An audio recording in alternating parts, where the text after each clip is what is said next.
the semiconductor manufacturers are the ones building the AI infrastructure that four companies just committed $650 billion to fund. Let me put that number in context. In early February 2026, before the Hormuz crisis, Amazon, Alphabet, Meta, and Microsoft announced combined capital expenditure plans of approximately $650 billion for the year. Amazon alone committed $200 billion. Alphabet committed $175 to $185 billion. The vast majority of that spending is directed at AI chips, servers, and data center infrastructure.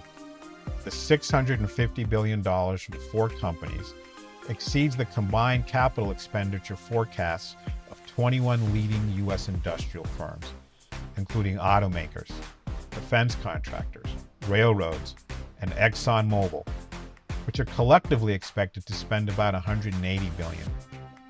Four tech companies are outspending 21 of America's largest industrial corporations combined, and they can't do it without helium.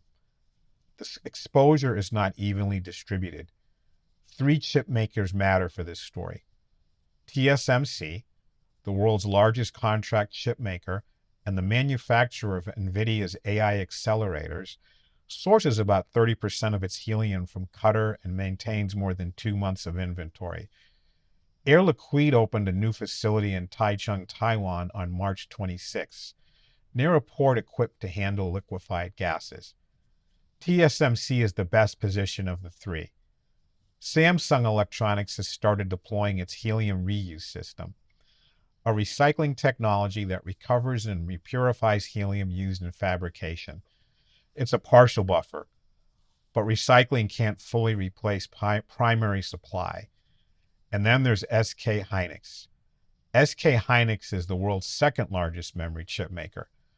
They make the high bandwidth memory that sits alongside every NVIDIA GPU and every AI server.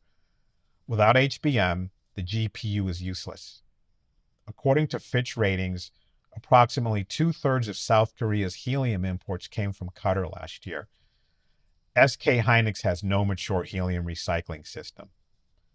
SK Group Chairman Chey Tae-won has publicly warned of a potential wafer shortage exceeding 20% that could last until 2030 if the disruption persists. Think about that. The chairman of SK Hynix is warning publicly that production could be down 20% for 4 years because of a gas most people associate with party balloons. And here's the thing that should bother you. The United States used to have a strategic helium reserve, the Federal Helium Reserve, maintained for decades at the Cliffside Storage Facility near Amarillo, Texas.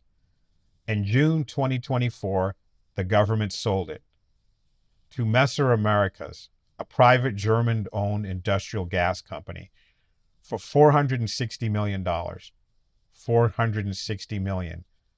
The AI infrastructure investment now at risk from helium disruption is $650 billion. The reserve sold for less than 0.1% of the investment it was designed to protect. The United States maintains a strategic petroleum reserve of approximately 400 million barrels for oil disruptions. For helium, the input to semiconductor manufacturing, MRI machines, space launch systems, and scientific research, there is no equivalent public buffer. The strategic reserve is now a private company's commercial inventory. Now, I said earlier that this episode was going to end with 4 case studies. Then helium happened. But there's one more layer to this, and it's the part that makes the operating layer thesis not just a diagnosis, but a warning. The helium crisis shows the operating layer breaking from the supply side. War risk insurance cancellation stopped vessels. Stopped vessels stranded containers. Stranded containers cut helium supply. And less helium means fewer ships. That's the physical supply chain contracting because insurance withdrew at the choke point. But there's a second failure happening at the same time, on the other end of the same economic activity. As of January 1, 2026, Verisk, whose policy form templates underpin approximately 82% of U.S. property and casualty insurance policies, introduced new endorsements that allow carriers to explicitly exclude claims arising from generative artificial intelligence. That is not one company's decisions. Various ISO forms function as the architecture of the commercial insurance market. When they add an exclusion, it becomes the default position of the entire industry, and the exclusions are spreading. W.R. Berkley has introduced what the industry is calling an absolute AI exclusion across directors and officers, errors and omissions, and fiduciary liability, excluding coverage for, and I'm quoting here, any actual or alleged use, deployment, or development of artificial intelligence. AIG and Great American have filed with state regulators for similar clearance. One underwriter told the Financial Times that AI model outputs are too much of a black box to price accurately. And that phrase should sound familiar because it's the same phrase structurally as what happened at Hormuz.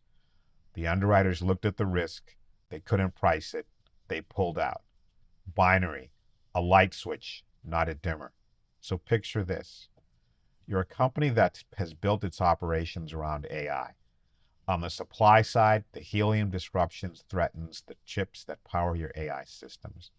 On the coverage side, the insurance market is actively removing protection for the liabilities your AI operations create. Algorithmic bias, AI-generated content errors, regulatory investigations, governance failures. The operating layer is failing at both ends of the same economic activity at the same time. Gallagher's 2026 AI Adoption and Risk Survey found that 63% of organizations have now operationalized AI in their businesses, up from 45% in 2025. Yet 1 in 5 insurance professionals surveyed reported that a client has experienced AI-related losses in the past year. Most policies do not explicitly address AI-related risks.